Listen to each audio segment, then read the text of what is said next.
से दिल्ली के लोगों ने आंखें लाल करके मोदी जी को कहा, आप देश संभालो, दिल्ली की तरफ आंख उठा के मत देखना। देश का बेड़ा गर्क कर दिया आपने। चारों तरफ इतनी महंगाई हो रही है। पेट्रोल 100 रुपए लीटर पहुंच गया, डीजल 90 रुपए लीटर पहुंच गया, दूध महंगा हो गया, सब्जियां महंगी हो गई, एलपीजी का सिलेंडर 1000 रुपए के ऊपर हो गया। चौथी पास राजा को समझ ही नहीं आ रहा कि देश कैसा है।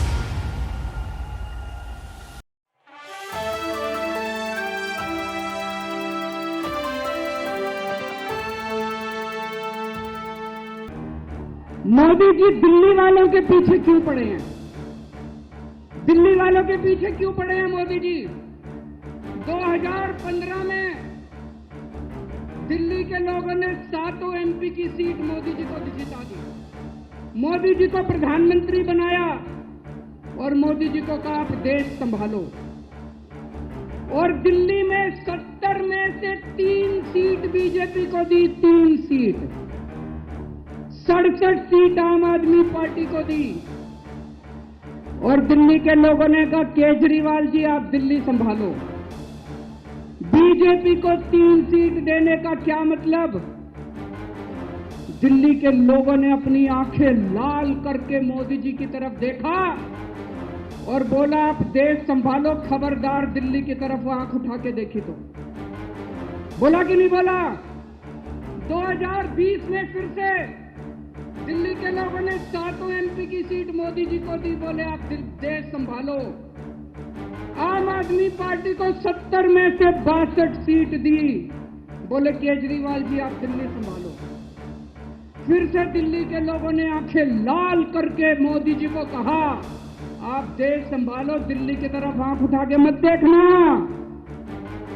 लेकिन प्रधानमंत्री जी से देश तो संभल नहीं रहा।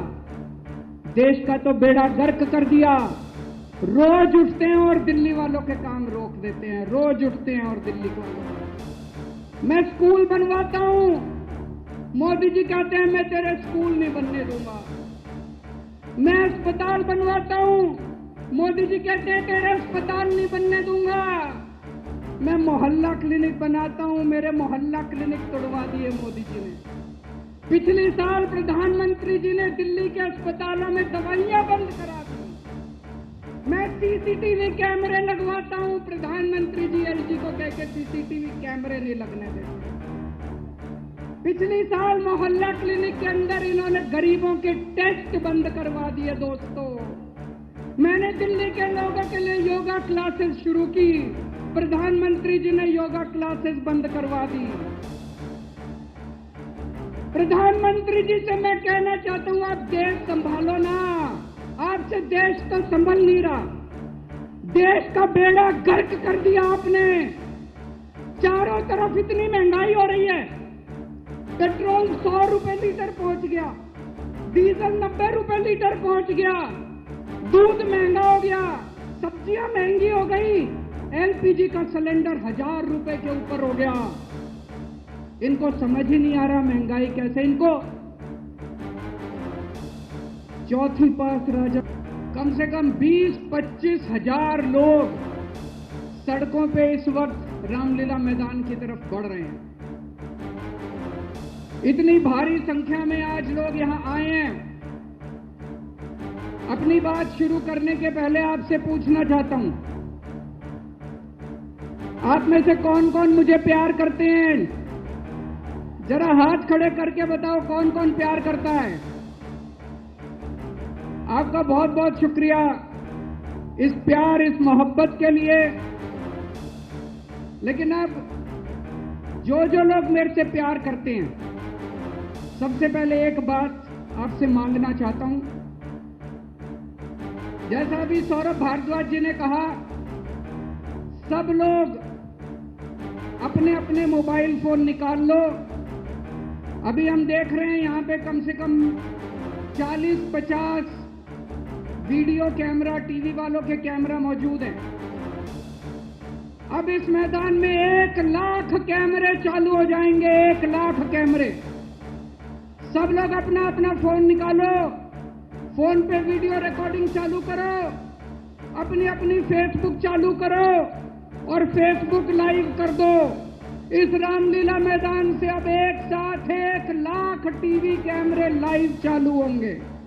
1 लाख टीवी कैमरे लाइव चालू होंगे।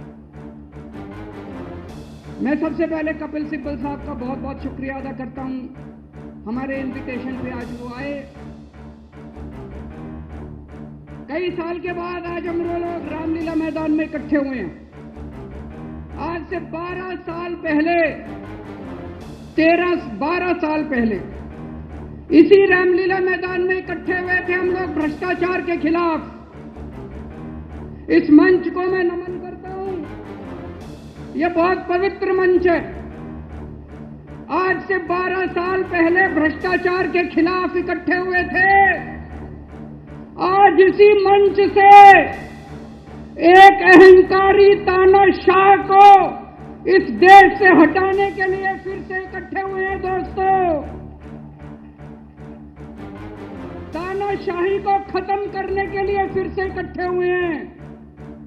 और जैसे उस वक्त भ्रष्टाचार के खिलाफ आंदोलन हमारा सफल हुआ था, आज इसी मंच से जो आंदोलन शुरू हो रहा है, हमारे देश के अंदर जो तानाशाही लाई जा रही है उसे खत्म करने का जो आंदोलन शुरू हो रहा है, जनतंत्र को खत्म करने का जो आंदोलन शुरू हो रहा है, संविधान को बचाने का जो आंदोलन आज शुरू हो रहा है, बहुत जल्दी इस आंदोलन को भी सफलता मिलेगी। सुप्रीम कोर्ट ने दिल्ली के लोगों के हक में फैसला दिया। 8 साल तक दिल्ली के लोगों ने लड़ाई लड़ी सुप्रीम कोर्ट के अंदर। सुप्रीम कोर्ट में हमारे वकील अभिषेक मनु सिंघवी साहब ने दिल्ली के लोगों की तरफ से लड़ाई लड़ी।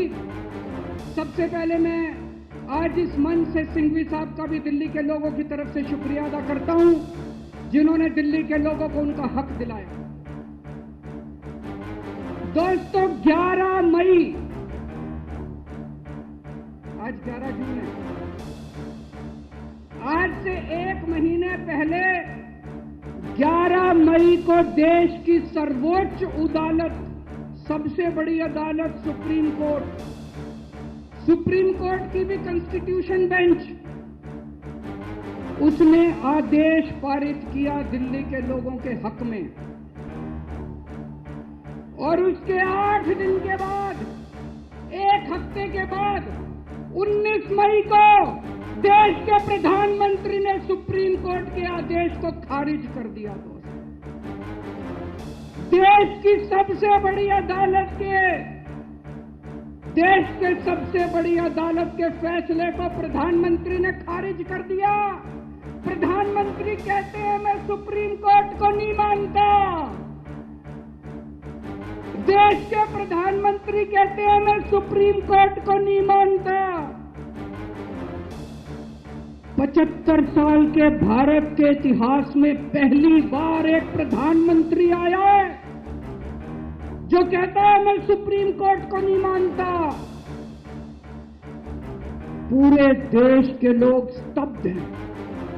पूरे देश के लोगों को यकीन नहीं हो रहा, इतना अहंकारी प्रधान